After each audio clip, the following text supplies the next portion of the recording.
Olá pessoal, tudo bem? Meu nome é Brenda, eu sou professora de Química das Unidades Escolares da DIESP.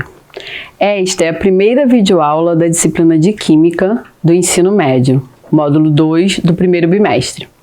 Nessa videoaula, vamos descobrir a importância da Química nas nossas vidas e entender o que essa ciência estuda.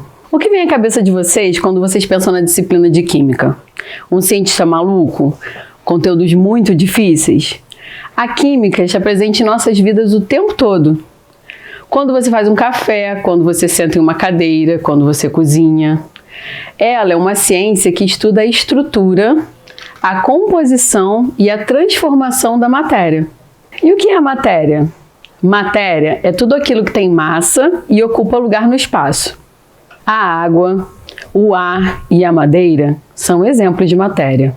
A matéria pode ser classificada como corpo e como objeto. Vocês sabem a diferença entre eles? O corpo é uma porção limitada da matéria.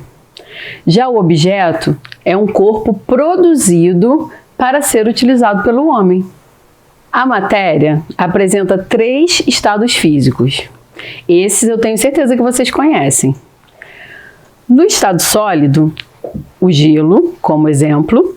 No estado líquido, nós temos a água de um rio. E no estado gasoso, o vapor da água. A matéria pode trocar de estado físico de acordo com o estímulo externo, como o calor e a pressão, por exemplo. Essas trocas possuem nomes para identificá-las.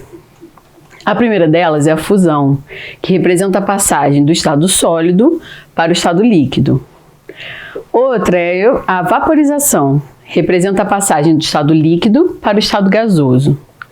Temos também a calefação, que representa a passagem do estado líquido para o estado gasoso, de modo rápido, quase instantâneo. E a ebulição, que representa a passagem do estado líquido para o estado gasoso, por meio de aquecimento direto, envolvendo todo o líquido, não só a superfície.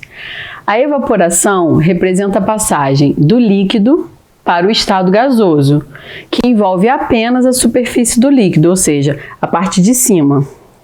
A liquefação ou condensação representa a passagem do estado gasoso para o estado líquido. E a solidificação representa a passagem do estado líquido para o estado sólido. Já a sublimação representa a passagem do estado sólido para o estado gasoso, sem a passagem pelo estado líquido. E a ressublimação representa a passagem do estado gasoso para o estado sólido, sem a passagem pelo líquido. A matéria possui algumas propriedades. Essas propriedades são as características da matéria.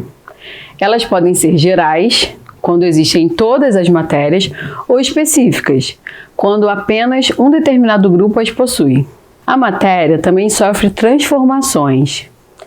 Essas transformações são classificadas em 2 tipos: as transformações físicas e as transformações químicas. A transformação é considerada física quando pode ser desfeita e as moléculas que formam a matéria não se modificam. Como exemplo, vocês estão vendo a transformação da água do estado sólido para o líquido e do líquido para o gasoso. Na transformação química, um novo tipo de substância é produzida. Nesse exemplo, vocês estão vendo uma reação entre o sódio e a água. Ao entrar em contato, é produzido hidróxido de sódio. Essa transformação libera calor. A matéria é formada por átomos. O átomo é a unidade fundamental da matéria. É a menor fração capaz de identificar um elemento químico. Ele é formado por um núcleo, que contém nêutrons e prótons, e por elétrons, que circundam o núcleo, formando uma camada chamada de eletrosfera. Esses componentes do átomo são chamados de partículas atômicas e possuem algumas características definidas, como carga, massa e símbolo. Os prótons possuem carga positiva, os elétrons possuem carga negativa e os nêutrons carga neutra. Cada átomo é representado por uma letra maiúscula ou por 2 letras, a primeira maiúscula e a segunda minúscula. Quando 2 ou mais átomos se juntam, eles formam uma molécula. O átomo é caracterizado pelo número atômico que representa a quantidade de prótons de seu núcleo, indicado pela letra Z. Pelo número de massa, que é a soma do número de prótons com o número de nêutrons do núcleo, e é representado pela letra A. E pelo número de elétrons, que possui, representado pela letra E. Quando o átomo está equilibrado, em seu estado fundamental, ele possui o mesmo número de prótons, que representam sua carga positiva, e o mesmo número de elétrons, que representam sua carga negativa. Porém, de acordo com as ligações que podem acontecer com esses átomos, esse equilíbrio pode ser alterado. A única partícula móvel no átomo é o elétron. Portanto, o átomo pode perder ou ganhar elétrons, de acordo com a ligação química que fizer. Quando o átomo está instável, ele é chamado de íon. Quando ele perde elétrons, fica com a carga positiva e é chamado de cátion, nome do íon positivo. Quando o átomo ganha elétrons, fica com a carga negativa e é chamado de ânion, nome do íon negativo. Os átomos se assemelham entre si no que diz respeito ao número de prótons, nêutrons, massa e número atômico. Essa propriedade chamamos de semelhança atômica. E para cada semelhança atômica existe um nome específico. São elas: isótopos, quando os átomos possuem o mesmo número atômico e diferente número de massa. E também possuem o mesmo elemento químico, além de possuírem um número de nêutrons diferentes. Isóbaros, quando possuem o mesmo número de massa e número atômico diferente. Nesse caso, eles possuem elementos químicos diferentes. E os isótonos, quando possuem o mesmo número de nêutrons e diferentes números atômicos e de massa.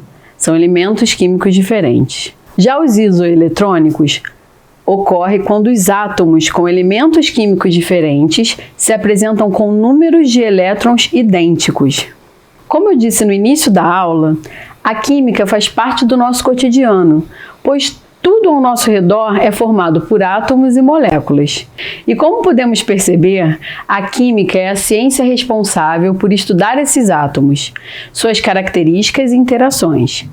Esses estudos nos revelam importantes descobertas que tornam a nossa vida bem mais fácil. Um grande beijo e até a próxima aula!